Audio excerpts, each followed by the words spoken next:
नमस्कार मित्रों, भगवत चर्चा में एक बार फिर आप सबका स्वागत है। हम लोग भगवत गीता के 18वें अध्याय, जो कि भगवत गीता का आखिरी अध्याय है, चर्चा कर रहे हैं। इस अध्याय का नाम है मोक्ष संन्यास योग। मोक्ष संन्यास योग। आज योग दिवस भी है, लेकिन उस योग से और इस योग में कोई संबंध नहीं है। संबंध है, लेकिन जिस तरह का आप उस योग को समझ रहे हैं वैसा नहीं है। आज जो योग दिवस पूरा विश्व मना रहा है, उसको लोग पतंजलि योग के नाम से जानते हैं, लेकिन बहुत से लोग तो वो भी नहीं जानते हैं। जो प्राणायाम और आसन करते हैं बस उसी को योग समझते हैं, जबकि योग का अर्थ बिल्कुल अलग है। अध्यात्म की बात करें तो, दर्शन की बात करें तो योग का अर्थ है आत्मा का परमात्मा से जुड़ जाना। योग का मतलब जुड़ना। तो आत्मा परमात्मा से जुड़ जाती है तो उसे योग कहते हैं। एक सामान्य सी परिभाषा है। परिभाषाएं तो कई हैं, लेकिन अभी वो हमारा विषय नहीं है। तो जिस योग दिवस को लोग मना रहे हैं वो पतंजलि योग दर्शन से संबंधित है। हालांकि वो सिर्फ पतंजलि का ही दर्शन नहीं है। वो योग की पद्धति बहुत पुरानी है, अनादिकाल से है। जब से मानव सभ्यता आई है तब से है, विकास को हुई है तब से।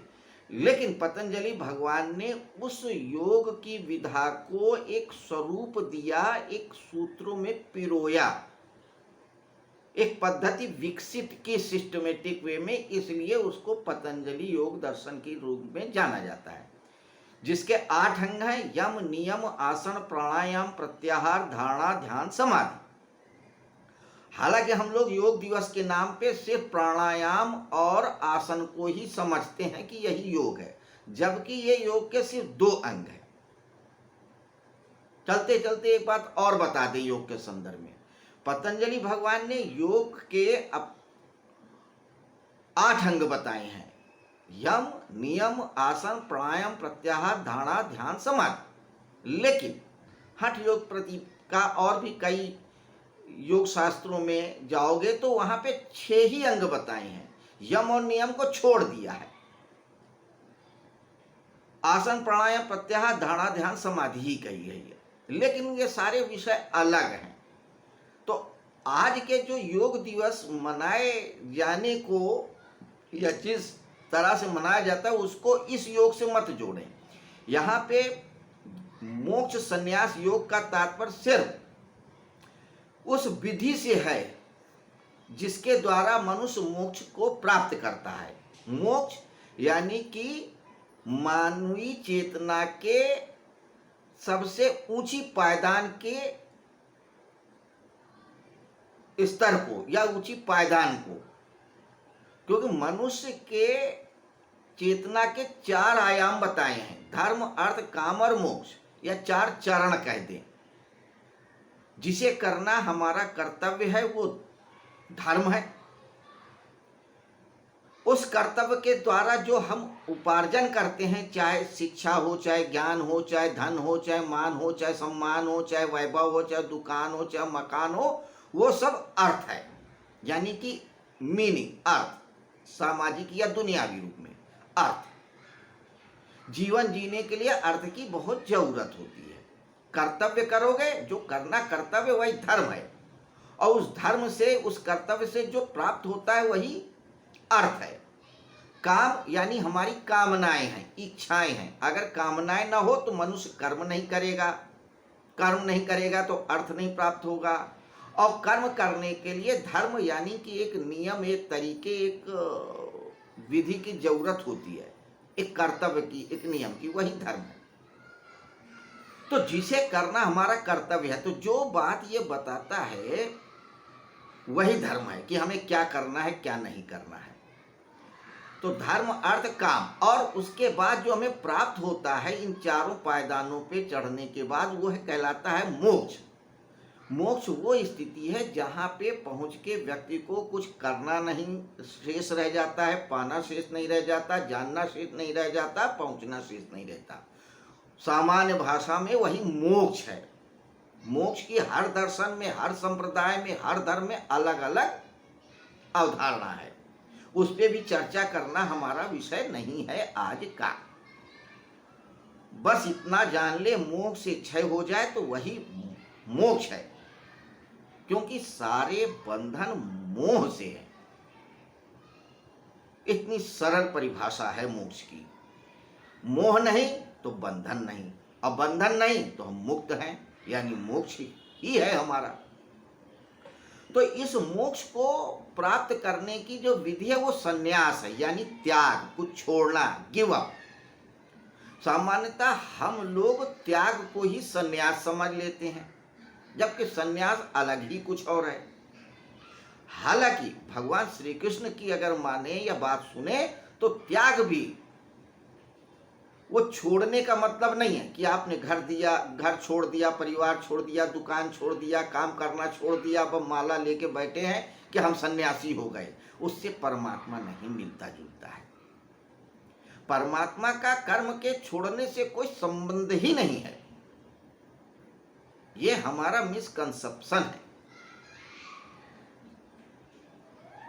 हम गलत अवधारणा को लिए बैठे हैं कि मकान, दुकान, घर, कर्म सब कुछ छोड़ देंगे तो परमात्मा मिल जाएगा, जबकि बात इसके उलट है। कर्म करके ही परमात्मा मिलेगा। हाँ, कर्म करते समय कामना नहीं करना है, ये मूल मंत्र है। इसी बात को भगवान श्री कृष्ण दूसरे अध्याय से कहते कहते 18वें पे आ गए हैं। हम नहीं समझे तो नहीं समझे, अर्जुन की तरह हिल रहे हैं, डुल रहे हैं, कभी ये प्रश्न कभी वो प्रश्न पूछ ही रहे हैं। हमारी शंकाओं का समाधान ही नहीं हो रहा है। इसलिए भगवान श्री कृष्ण ने इस अध्याय में सारी शंकाओं का समाधान करने के लिए हर तरह से अपनी बात को बताया है, अर्जुन के प्रश्न का उत्तर देते हुए कि त्याग और संन्यास में क्या अंतर है। इसी संदर्भ में हमने 18वें श्लोक में भगवान श्री कृष्ण के मुख से एक बात सुनी थी। उनका कहना था 18वें श्लोक में कि 3 बातें हैं जो मनुष्य को कर्म करने के लिए प्रेरणा करती है। चूंकि कर्म ही बांधता है, इसलिए उन्होंने ये बात कही कि कर्म क्यों होता है, 3 वजह से होता है। और 3 चीजें ऐसी होती जिनकी वजह से मनुष्य के अंदर जो है वो प्रेरणा होती है और बंधता है।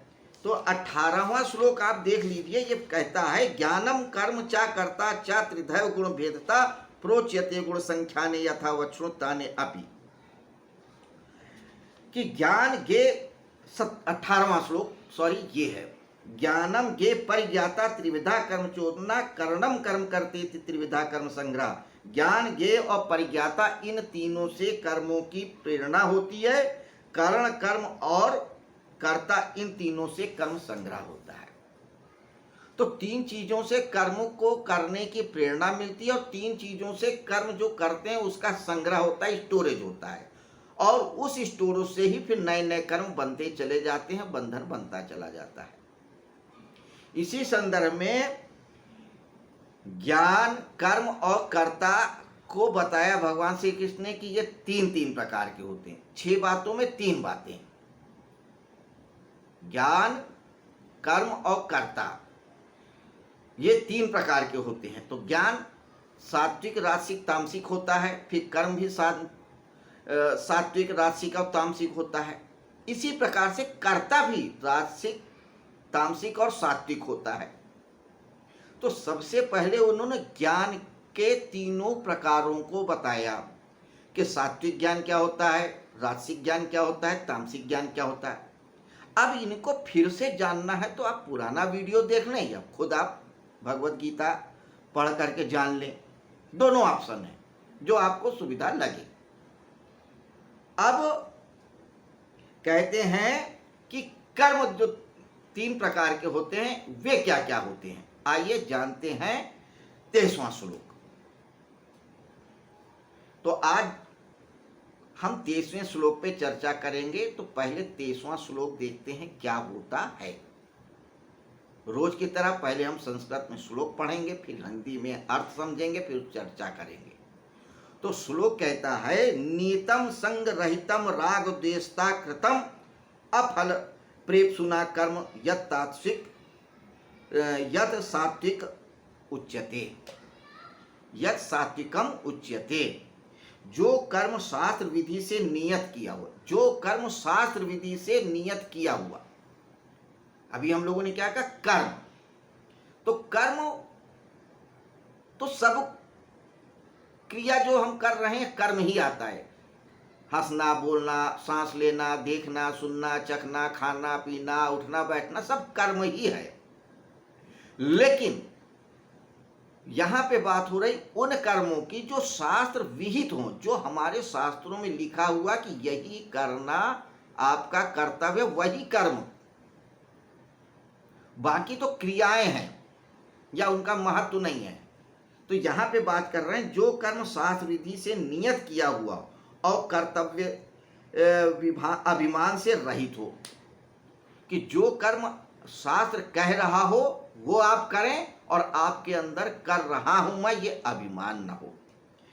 फल इच्छा रहित हो, उसमें इच्छा भी नहीं हो कि मैं ये काम कर रहा हूं तो मुझको पैसा मिले, सम्मान मिले, नाम मिले, इनाम मिले, कुछ मिले, ये भी इच्छा न हो।